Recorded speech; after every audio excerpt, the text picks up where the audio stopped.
光山色，这是美浓的好风光——中正湖。想要环湖赏美景，踩着铁马也能享受田野风情。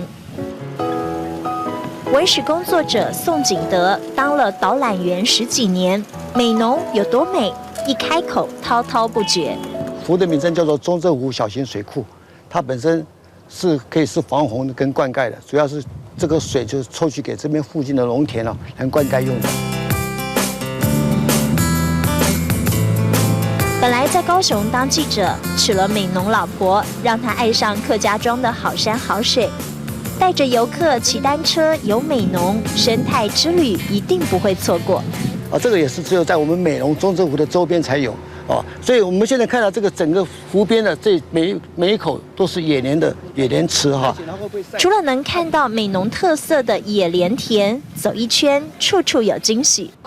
非常好，因为这个区块是中正湖里面保持最完整的一个区块，非常的粗。清洗野莲这样的好功夫也能映入眼帘，农忙生活风土人情不止在书本上，现实生活也能体验。你不可以控马的呀？我马的呀，你是瞎的。